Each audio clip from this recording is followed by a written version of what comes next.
It's an early Sunday morning in Veterans Park, Otisville, upstate New York. At a time of year when the trees are still green, but the mornings are starting to have a slight chill in the air, people of various ages, ethnicities, and backgrounds slowly begin to fill up the otherwise empty park. They move quietly into a circle. With their eyes closed, perform graceful, slow movements following meditation music from a loudspeaker placed in the middle. I think in the US a lot of people think it's basically strictly a Chinese thing, but it involves meditation, probably. Some persecuted group, and maybe you have to wear a yellow t-shirt to do it. For the last 20 years, you've heard journalists talking about them on the TV and radio. You've seen them holding rallies and peace protests around the world. They are practitioners of Falun Gong. In the 90s, Falun Gong grew rapidly and was celebrated throughout China. By 1999, 100 million Chinese practiced, but for the past 21 years, the Chinese Communist Party, or CCP, has tried everything in its power to eliminate it. You know, the regime has spent billions and billions year after year trying to keep the lid on the Falun Gong issue. Only now, recently with the pandemic, have people seen the mask come off. Media in the West have done little to expose these crimes against humanity, so Falun Gong practitioners inside and outside of China have mobilized to tell the world the truth. Who are these people? What motivates them? And how might their struggle to expose the CCP have far-reaching implications for all of us?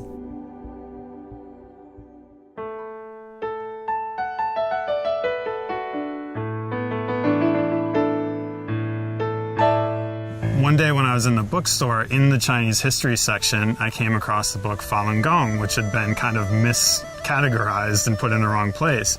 So when I picked up the book and I started looking through it, I was like, wow, this looks like what I'm looking for, actually. It's that energy-related practice rather than martial arts. So I took it home, and that night I just read it cover to cover. It was mind-blowing. It all started to come into focus that I had actually seen practitioners on my campus at college exercising, and I was like, oh, that's what they're doing over there. So then the next day I went out and met up with them, and they taught me the exercises. I was doing the third exercise where you bring your hands past your eyes, and my eyes were closed, but when I did this, there's like a really bright light every time my hands went past my eyes, and I was shocked. My heart started pounding really quick. I was like, this is real. Like the energy is actually real. I mean, I had done a lot of meditation in my life, but after this, I never felt lighter in my entire life. The experience it's almost hard to describe, but I felt like I was floating. And I remember walking away from the park I was living in New York City at the time, back to the subway, and the whole time, I just felt like my feet were barely touching the ground. I just was floating. And I said, I need to learn more. I want to know everything about this. In China, it was very mainstream, and this kind of practice has been part of their culture for a very long time. There's a physical element, kind of like you might find in yoga, and then there's a spiritual element. And this is an ancient kind of practice you would find in China and throughout Asia for thousands of years. It wasn't the specifics of what I was reading that drew me to it. It was the perspective he was coming from that felt so complete and compassionate and strong and authoritative. You can only be that strong when you know something that well. And as I read, I was only being reaffirmed more and more why there was so much confidence behind the words I was reading. I had been spending a lot of money traveling to all these different courses and studying all these different things, from iridology to acupuncture, other forms of Qigong, and I was spending a lot of money. And I thought for sure tomorrow they were going to start charging for this. So I started printing everything off that I could and took it home and read it. I remember when I first practiced, I went to the park and a practitioner taught me how to do the exercise. After that, he didn't ask me about my name or my contact information. all the practitioners at the spot just smile at each other, and they pick up their bag and they left. And I was like, because I was a little nervous, how refreshing, because it's not like everybody trying to get your contact information, ask you when you're gonna come next time. The way I was in life before picking up the practice is that when I was very diplomatic, and I don't mean that necessarily in a good way, I'd walk into a room and I would kind of change my personality, what I was advocating for or not, depending on who's in the room. I don't want to ruffle any feathers, this kind of thing. And it always bothered me. One of the things I noticed in myself after studying the principles of Falun Gong is that changed. I could walk into a room and be very comfortable first starting from a principle standpoint. What do I think is right here? What do I think is wrong? And even if everybody in the room is sort of against it, or I look up to them and I don't want to, perhaps offend them, I was much more natural. It wasn't something I had to force. It was very sort of natural to say, folks, here's where I think we stand. And it sounds like a simple thing, but it's tremendously liberating. About 6 months after I started practicing, I went to Texas because Jiang Zemin, the former leader of the Communist Party, went to Texas to meet with President Bush at the time. And so a lot of practitioners went there to basically protest and show banners telling the leader to stop persecuting Falun Gong. So again, I was very new in the practice, but when I went there, it was like being in a sea of just incredibly nice, friendly people. They were there truly to peacefully demonstrate and call for help, really. And there was, over the years, like, the term protest takes on different meanings, right? Many years ago, my husband and I had a few people come over to our house to work on an advocacy project. And these were all people who practice Falun Dafa. So we were there to talk about what we were going to do for the project. Well, after everyone went home, we found on our answering machine a recording of us speaking in our living room. Now you might think, oh, it was a hip dial. No, it wasn't. Because that same evening, other people who were at the meeting called us and they said, you'll never guess what happened. There's a recording of our meeting on my voicemail at home. So this happened to several people's landlines, actually, when they got home. So we realized it was probably an intimidation attempt of some kind. So we reported it to the FBI. The FBI gave us a meeting. So my husband and I went and met with them. And we talked about what happened. And they asked us one question. They said, do you guys have children?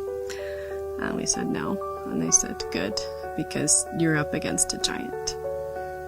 So that sentence has stayed with me for a long time.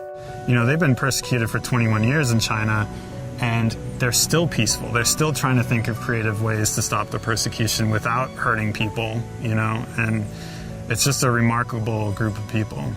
Everybody's nice, and everybody's nice when their self-interest isn't involved when they're dealing with you. But I think what sets practitioners apart is that practitioners require of themselves to be better people, and they require of themselves to consider others before themselves. And I think if you were to put somebody as nice, I think that's genuinely nice, and that's not nice when it's convenient for them to be nice, and not nice when their interests are at stake. One time I was working with a practitioner when I was in college, and I thought this moment was very defining in terms of being a practitioner. I woke up late in an activity that we were doing together, and I was supposed to deliver some audio equipment for the practitioner. And when I woke up, I already saw I was maybe 30, 40 minutes past the time that we were supposed to meet. And I felt really bad about it. And so I ran. It took me maybe 10 minutes to get to the location we were supposed to meet. And he was just patiently waiting there. Didn't say a word, had a smile on his face. And I kept him waiting for so long. And it was because I was careless. But he didn't say a single thing. I apologized, and he said, oh, it's nothing, don't worry. But I knew he had work that day, and he had to get back to his job. And I was just, I thought that moment really encapsulated what being a practitioner is. They didn't bear any grudges. They weren't upset. very patient, and he just said, "Don't worry about it. It's okay. What matters is now we're able to do this now. It's okay." From our perspective, the Falun Gong community, one of the principles we believe in is karma. Everything you do comes back to you. You do something horrible is going to come back to you. You do something good comes back to you. Think about what it takes to have a prison guard. He's a father, he's got kids, he's got a wife at home, and because of the propaganda, because the state is insisting that he persecute Falun Gong practitioners and force them to give up their belief, this otherwise perhaps decent man is now the implement of persecution, perhaps even a torturer. What does it do to that man's life? What does it do to his family, his community? That's very much in our minds. If you think about the persecution, it's really a mechanism for a whole lot of people to do horrible things, and that's all going to come back to all of us. And so it's not just about ourselves. It is about that, but it's not just about that. It's also everybody who's been caught up in this, helping them break free from this entire system that is a persecution system set out by the CCP. Free the Falun Gong practitioners so they're no longer victims. Free the persecutioners so they're no longer implements of that persecution. Everybody's being victimized by this in one way or another, and that's the real motivation. There were 70 to 100 million people, Chinese people practicing Falun Gong. They had to justify this persecution. They had to get people to act the persecution out, to actually do the torturing, the arresting, and the turning in of practitioners. Because practitioners became good neighbors, good people, it changed people, right? Good workers, good employees, all of that. And so they had to figure out how to make this persecution actually happen. And so they used their state-run media to defame the reputation of Falun Gong practitioners. And so they created a lot of propaganda against Falun Gong that people had to listen to through the radios, through the TVs, through everything, on the subway, on the trains, day in and day out, so that they could justify arresting and taking in busloads of people every single day in major cities in front of everybody. The practitioners, for years, they were trying to reach the media, but because the first thing that came out of China in 1999 was the propaganda, and it came out in force. The regime is a skilled tactician in propaganda and controlling people's minds, essentially. So as soon as the persecution started, they just unleashed this onslaught of propaganda, and the media just took that and published it as fact. They didn't do any research, they didn't ask any practitioners in the United States. And of course, the access that they'd be given in China would be very tailored and, carefully crafted. So they didn't have any truth. They repeated the propaganda, and that's kind of what stuck. So because they couldn't get a fair shake in the media, they had to go this grassroots method, handing out flyers, having parades, having different events on their own. And then, in times where it's people don't quite get it, they'll just look at the group from afar and be like, oh, there's a bunch of people wearing gold and yellow. What are they doing over there? Or a lot of them are from China. They don't speak English, so they're having these rallies in Chinese. So it's hard for people to connect and relate to those things. So a lot of times the first impression is kind of what sticks with you. I'm very lucky because I speak Chinese fluently. So I have many opportunities to come across people from China at work. And I always try to clarify the truth to them about Falun Dafa, because I found that almost always a lot of Chinese people had misunderstanding about Falun Gong. The fact that we're a bunch of grassroots people and we're up against a communist foreign state using pretty much every tool in its apparatus to attack us meant that it's been very difficult these 20 years to get people to be clear, first of all, on what Falun Gong is, and second of all, to be clear on what's happening to them in China, because obviously the Communist Party doesn't let people into China. They're not going to let people there's no transparency into their prison system or there's a judicial system or the police. And so what they're doing is very, very veiled. And so it's been up to us, and it's also very heroically been up to the practitioners inside China who have been the ones who are literally going door to door in every single town, village, and city across China to explain to people what's really happening to Falun Gong. Practitioners' continued commitment to nonviolence and to love their persecutors is incredible. I mean, what everyone has been through, the amount of torture people I know have been through. It's a tremendous risk inside China when Falun Gong practitioners go out and try and explain what's happening to them. But I think the point of view is that that's the most effective and really the only thing they can do. The Chinese Communist Party controls completely the media, the government, the judicial system, the police. But if enough people come to realize what Falun Gong is really about and what the persecution is really about, at some point they'd stop doing it. And that's exactly what's been happening. This is, I think, one of the real sort of small miracles that's inside China, is that you're starting to see in the last several years, there are little villages or towns where the policeman in charge is like, you know what, I'm not doing this anymore. Because for the last decade, he's been having practitioners that are in his town come up and explain to him, hey, this is what Falun Gong is about. Hey, do you know what they're doing in the prison down the street? Do you know who's torturing this person? You know, this person lost her son, this person lost their whole family. At some point, that reaches the human heart. As we know, communism was kind of an import into China. It's not part of Chinese culture, but unfortunately, that's the ruling party right now. And they don't allow faith, in many respects, but traditional Chinese culture involved a lot of faith elements. So it's helpful, not to view Chinese people or China negatively, and to remember that it was once a very glorious culture and civilization. And on some level, a lot of people still have that in them somewhere.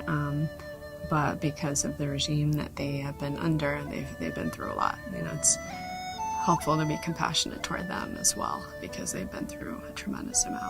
Falun Gong is tremendously good for the world for a number of reasons. One is, if everybody tries to become a better person, your community gets better, your society gets better. It has this huge domino effect of where everything improves together. I believe it's important for people to know the truth of Falun Dafa because the free world is at stake.